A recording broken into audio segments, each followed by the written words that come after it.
Hi viewers, welcome to our channel. Trump ఇండియన్స్కి మరొక పెద్ద షాక్ ఇచ్చారని చెప్పుకోవాలి. H1B వీసాలు కావాలంటే ఇప్పుడు $1,00,000 అంటే ఇండియన్ రూపీలో చెప్పాలంటే 88 లక్షలు కట్టాల్సిందే అని చెప్పేసి ఒక కండిషన్ పెట్టారు. ఇది చూసి ఇప్పుడు చాలామంది షాక్ అయిపోతున్నారు. అసలు ట్రంప్ ఎందుకు ఇటువంటి నిర్ణయాలు తీసుకుంటున్నారు? మరి ఇప్పుడు తీసుకున్న ఈ నిర్ణయం ఇండియన్స్ మీద ఏ రకమైన ప్రభావాన్ని చూపిస్తుంది? మరి దీన్ని మోదీ గారు ఎలా హ్యాండిల్ చేస్తారు? దీనికి సంబంధించి డిస్కస్ చేయడానికి ప్రజెంట్ మనతో పాటు జనసేన అధికార ప్రతినిధి శ్రీనివాస్ కూసంపూడి గారు ఉన్నారు. వారిని అడిగి తెలుసుకునే ప్రయత్నం చేద్దాం. సార్ నమస్కారం సార్.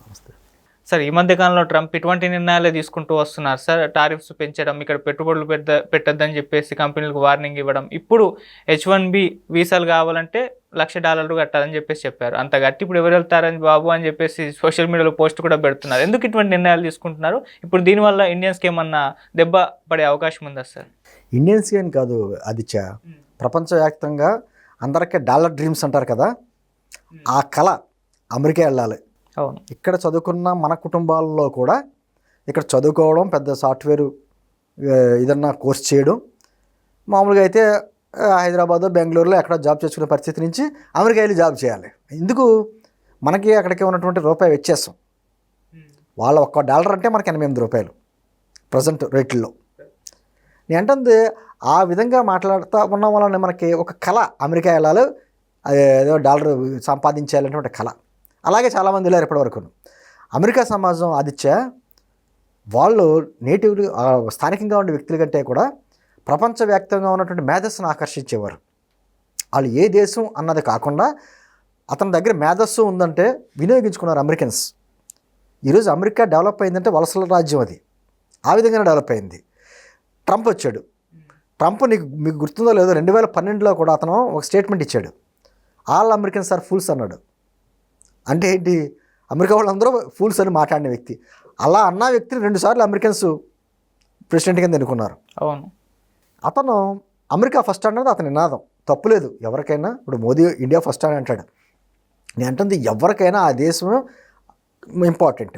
బట్ దాంతోపాటు అతను కొన్ని తీసుకున్న నిర్ణయాల్లో అక్రమ వలసదారుల మీద అతను నిర్ణయం తీసుకున్నాడు, తప్పులేదు. అక్రమంగా వలసలో ఉన్న వాళ్ళు ఏ దేశంలో అయినా ఆ దేశం ఉంచనివ్వదు. ఇప్పుడు మన దేశంలో అయినా పాస్పోర్ట్లు లేకపోయినా, లేకపోతే అక్రమంగా ఆ బంగ్లాదేశ్ బార్డర్ నుంచి అక్కడి నుంచి వచ్చిన వాళ్ళ మీద ఖచ్చితంగా భారతదేశం చర్యలు తీసుకుంటుంది. మన అతిపెద్ద దేశం కాబట్టి కొంచెం ఇబ్బందికరంగా ఉంది, కానీ దానికి ఇబ్బంది లేదు. కానీ వాళ్ళ అక్రమ వలసదారులని పంపించే విధానం ఉంది, అది మళ్ళీ చాలా ఇబ్బందికరమైన పరిస్థితులు. చాలా చాలా దుర్మార్గంగా వ్యవహరించారు. వాళ్ళకి ఏదో బేడీలు వేసి వేసి ఏదో మాఫియా గ్యాంగుల్లా ట్రీట్ చేసినట్టు తీశారు. దాన్ని మానవ హక్కుల సంఘాలు కూడా ఎవరు కూడా ప్రపంచంలో ఎవరు ఒప్పుకోరు. అయితే ఎప్పుడైతే అతనికి రష్యా ఉక్రెయిన్ మధ్య జరుగుతున్న యుద్ధాన్ని నేను ఆపేస్తాను అని చెప్పి ప్రగల్భాలు పలికాడు. నేను అధికారంలోకి వచ్చిన వెంటనే 2-3 నెలల్లో రష్యాకి ఉక్రెయిన్కి జరుగుతున్న యుద్ధాన్ని ఆపేస్తాను అన్నాడు. దాదాపు సంవత్సరం దాటిపోతున్నా కూడా అది జరిగే పరిస్థితి ఎక్కడా కూడా కనిపించట్లా. దాంతో అతనికి ఇగో ఒకటి దెబ్బతింది. 2, అతనికి ఇప్పుడు వరల్డ్ నోబెల్ ప్రైజ్ కావాలి, అతనికి పీస్ నోబెల్ ప్రైజ్, ప్రపంచ శాంతి దూత కింద. అతను ఏమంటాడు?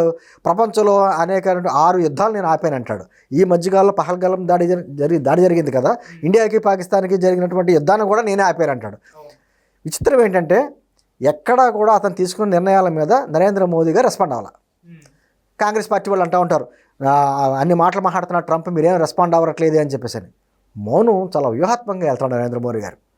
ఈ మధ్యకాలంలో నరేంద్ర మోదీ గారి మీద ఉన్నటువంటి అపవాదం ఏమంటున్నారంటే ప్రతి వాళ్ళను, ఈయన ఇండియాలో కంటే ఇతర దేశాలు ఎక్కువ తిరుగుతూ ఉంటాడని. ఆయన చాలా వ్యూహాత్మకంగా అన్ని దేశాలతోటి సత్సంబంధాలు పెట్టుకుంటున్నాడు. ఈ రోజున ట్రంప్ పాపం ఎన్నో మన మీద టారిఫ్లు వేయడానికి ప్రయత్నం చేశాడు. 50% దాకా టారిఫ్లు వేశాడు కొన్ని వాటి మీద. అతను ఏం చెప్తాడు కారణం? రష్యా దగ్గర నుంచి మీరు చమురు కొంటున్నాం అలానే రష్యా ఉక్రెయిన్ యుద్ధం ఆగట్లేదు, ఇంకా జరుగుతుంది అనేటువంటి మాటలు మాట్లాడతాడు. మరి అదే రష్యా దగ్గర నుంచి మీరు కూడా కొన్ని కొంటున్నారు, మీరు కూడా న్యాచురల్ గ్యాస్ లాంటి చాలా కొంటున్నారు, మీరు కొనొచ్చు, ప్రపంచంలో ఎవరిని కొనకూడదు అంటాం. అది ఇటువంటివన్నీ కూడా నేనేమంటే H1B వీసాలు ఆదిత్య దాదాపు సంవత్సరానికి 85,000 ఎన్నో, దాంట్లో 71% ఇండియన్స్ ఎక్కువ వెళ్తూ ఉంటారు.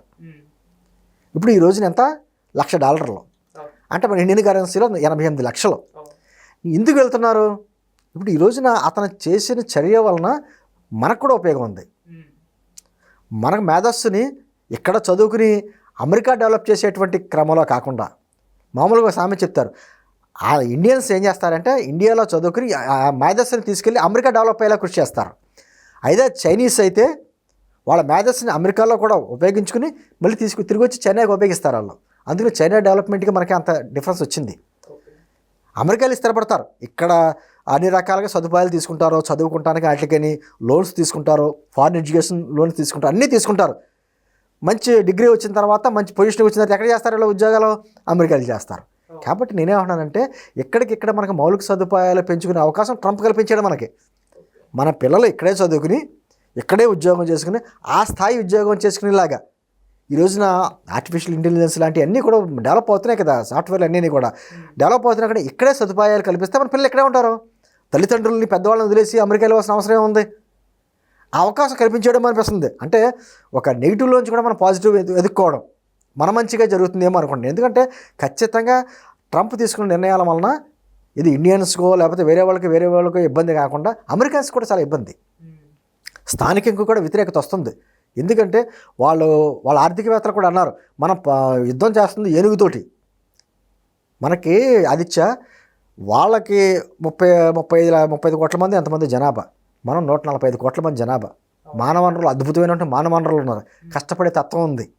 వాళ్ళు ఎందుకు ఇస్తున్నారు వాళ్ళకి నిరుద్యోగం లేక, అంటే ఉద్యోగులు దొరక్క తక్కువ రేటుకి దొరుకుతారు మనకి ఇక్కడ.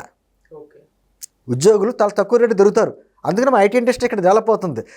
రేపు పొద్దున్న అక్కడే చేర్చుకుందని అన్ని పనులు అక్కడే చేస్తారు. ఆయన ఏదో అంటున్నాడు ఇప్పుడు నిన్న ట్రంప్ గారు, దాదాపు 65% మంది అందరూ బయట వాళ్ళు వచ్చేసారు అని ఒకళ్ళు మాట్లాడతాం.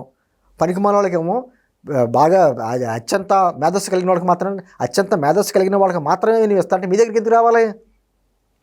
మీ దగ్గరికి ఎందుకు రా? మా మేధస్సుని ఎక్కడో ఉపయోగించుకుంటాం అంటే కొన్ని పరిధి దాటి కూడా కొంతమంది మాట్లాడుతున్నారు. డెడ్ ఎకానమీ అని ఒకడు అంటాడు, ఇండియన్ ఎకానమీని. ఏ విధంగా డెడ్ ఎకానమీ? ఈరోజు వరల్డ్లోనే 3rd, 4th పొజిషన్లో ఉన్నాం మనం, డెవలప్ అవుతున్న కంట్రీస్. ప్రపంచం అంతా మన వైపు చూస్తుంది. అటువంటి డెడ్ ఎకానమీ అని చెప్పి ఏ విధంగా మాట్లాడతారు? అంటే నోటికి వచ్చింది మాట్లాడితే చెల్లుతుందంటే అమెరికాని మనం ఎందుకు పెద్దన్న అంటాం ఆదిత్య? అమెరికా జనాభా పరంగా చిన్నదైనా కూడా ఆర్థిక పరంగానో సైనిక పరంగానో టాప్ పొజిషన్లో ఉంది. అందుకని పెద్దన్న ఎందుకంటే ఖచ్చితంగా చాలా పెద్ద పొజిషన్లో ఉంది. ఇప్పుడు అమెరికన్ జీడిపి దాని అంటారు జీడిపి దాదాపు ఇంచుమించు 30 లక్షల కోట్ల డాలర్లు. చైనాది 19 లక్షల కోట్ల డాలర్ ఉంటుంది, మన ఇండియాది 4 లక్షల కోట్ల డాలర్లు. మనం ఆర్థికంగా ఎదగడానికి చాలా గ్యాప్ ఉంది, కానీ అద్భుతమైన మానవ వనరులు ఉన్నాయి. ఇండియా నుంచి అనేక మేధస్సు సంపద అక్కడ ఉపయోగపడింది. అమెరికా డెవలప్మెంట్లో ఇండియన్స్ పాత్ర చాలా ప్రముఖంగా ఉంది.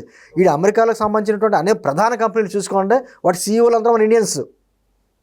ప్రధాన కంపెనీ మీరు ఏ కంపెనీ చూసుకున్నా మ్యాక్సిమం కంపెనీ సీఈఓస్ మన ఇండియన్స్.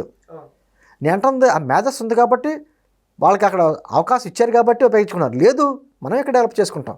నేను అంటుంది H1 వీసాలు అంత 85 లక్షల రూపాయలు ఖర్చులు పెట్టుకుని అక్కడికి వెళ్ళి ఏం చేస్తారో ఖచ్చితంగా వ్యతిరేకత అయితే వస్తుంది. నేను అంటుంది ట్రంప్ ఈరోజు ఉండొచ్చు, రేపొద్దున ఇంకొక వ్యక్తి ఉండొచ్చు, అమెరికా అధ్యక్షుడిగా వేరే వాళ్ళు రావచ్చు. ట్రంప్ అనే వ్యక్తి మాటకు మనం విలువ ఇవ్వక్కర్లా, కానీ ట్రంప్ అమెరికా అధ్యక్షుడు కాబట్టి మనం విలువ ఇవ్వాల్సి వస్తుంది. చాలామంది చెప్పడం ఏంటంటే ట్రంప్ని కూడా ప్రపంచ శాంతి దూతగా ఇండియా కూడా నోబెల్ ప్రైజ్కి అతన్ని కూడా సిఫార్సు చేస్తే టారిఫ్లు తగ్గిస్తాడు అని ఒప్పుకుంటాడు. అతని కళ అది, అతను మెయిన్ ఎజెండా అది.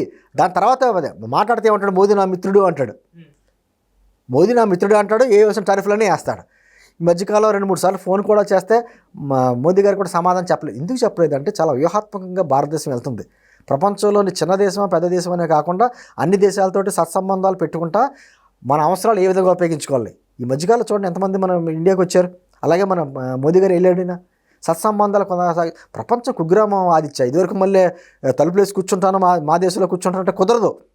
ప్రతి దేశానికి మధ్యన సత్సంబంధాలు కావాలి. పాకిస్తాన్తో కూడా నిన్న మొన్నటి వరకు పహల్గామ్ ఇన్సిడెంట్ జరిగే ముందు వరకు కూడా మనకి వాళ్ళకి ఇంపోర్ట్స్ ఎక్స్పోర్ట్స్ జరిగినాయి. వాళ్ళకి మనకి అనేక వస్తువులు మన దగ్గర నుంచి తీసుకెళ్లారు, వాళ్ళ దగ్గర నుంచి వస్తువులు మనం కూడా తీసుకున్నాం. మనం శత్రుదేశమే. కరెక్ట్. అయినా కూడా నేను అంటుంది ఈ రోజున శత్రుదేశం మిత్రదేశం అనేది కాకుండా ఖచ్చితంగా సత్సంబంధాలు కలిగి ఉండవలసిన తరుణంలో అమెరికా ఒక డెవలప్ అవుతున్న తరుణంలో